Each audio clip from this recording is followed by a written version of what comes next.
जी हाँ, वही कल की अवतार जो कलयुग के अंत में जन्म लेने वाले थे। लेकिन अभी तो कलयुग खत्म होने में 4,26,000 साल बाकी है। तो इस हिसाब से अगर देखा जाए तो कल की अवतार के जन्म लेने में अभी काफी टाइम है। लेकिन मनुस्मृति तो कुछ और ही कहती है। इसके अनुसार कलयुग वर्तमान समय में समाप्त हो चुका है। वैसे तो कलयुग की आयु मनुस्मृति के आधार पर भी 4,32,000 साल ही मानी जाती है। लेकिन इंसानों ने इतने ज्यादा पाप करने शुरू कर दिए हैं जिसकी वजह से कलयुग की जो आयु है वो 4800 साल ही रह गई है। और अगर कैलकुलेशंस के मुताबिक देखा जाए तो कलयुग को शुरू हुए 5000 साल बीत चुके हैं। इसका मतलब कलयुग 200 साल पहले ही खत्म हो चुका है। यही बात सदगुरु भी कहते हैं। सदगुरु के हिसाब से कलयुग खत्म हो चुका है और अभी हम लोग द्वापर युग में जी रहे हैं। लेकिन भैया आसपास ये जो घटनाएं हो रही है ना, जितना भ्रष्टाचार बढ़ रहा है, जितना पाप हो रहा है, पशु पक्षियों पर जिस प्रकार से अत्याचार हो रहा है, उसे देखकर तो मुझे कहीं से नहीं लगता कि कलयुग खत्म हो गया है। तो आज के इस वीडियो में हम इसी मुद्दे पर बात करने वाले हैं। हम जानेंगे कि क्या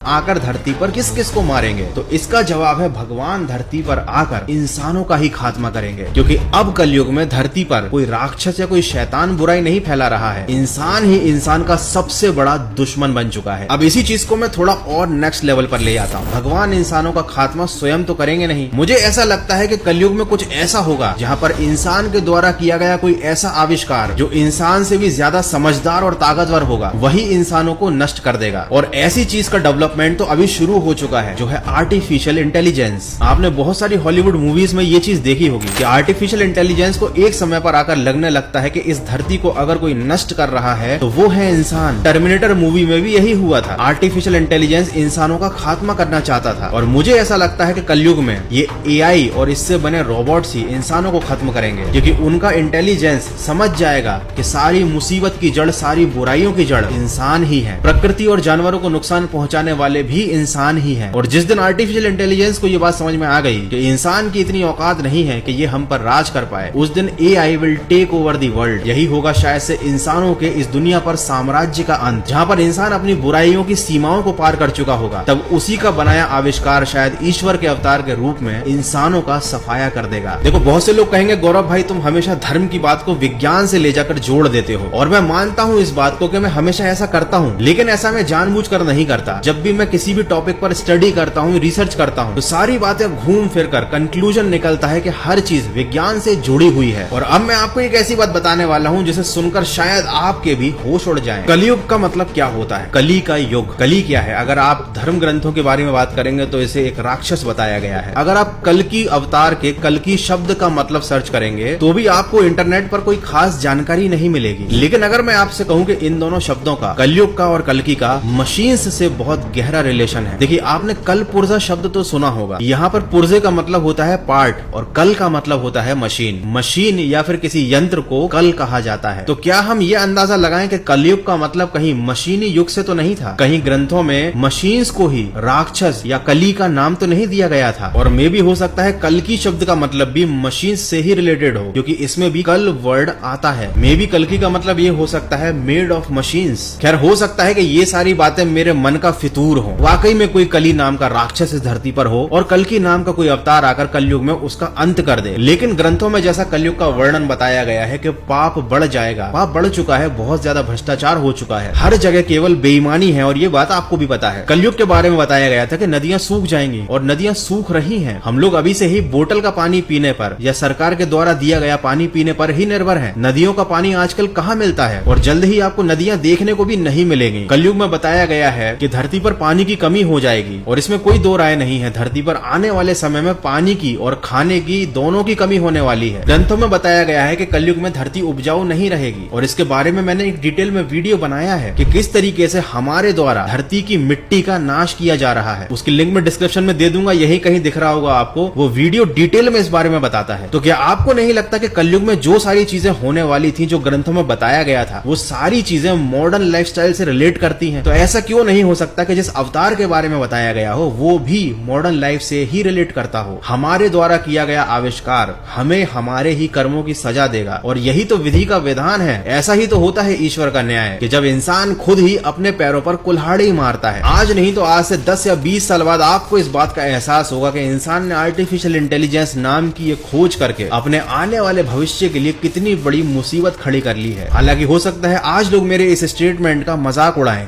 लेकिन कल यही लोग इसी बात को अप्रिशिएट करेंगे। खैर, भगवान अवतार इंसान के रूप में ले या किसी मशीन के रूप में, मैं तो चाहता हूं कि भगवान जल्दी से जल्दी इस धरती पर आएं और बचे हुए अच्छे लोगों की रक्षा करें और इन बुरे लोगों का नाश करें, क्योंकि आज के समय में भी बुराई हद से ज्यादा फैल चुकी है। यार बस आज के वीडियो में इतना ही। आई होप कि आपको इस वीडियो में दी गई इन्फॉर्मेशन अच्छी लगी होगी। जो मैं आपको समझाना चाहता था वो आपको समझ आया होगा। और जब तक कल की अवतार जन्म नहीं लेते तब तक कोशिश करें कि आप और हम मिलकर आसपास की बुराई को खत्म करें। और अगर हम वो भी नहीं कर सकते तो कम से कम अपने अंदर की बुराइयों को ही खत्म कर लें। अगर हर इंसान ये कर लेगा तो शायद किसी अवतार को जन्म लेने की जरूरत ही नहीं।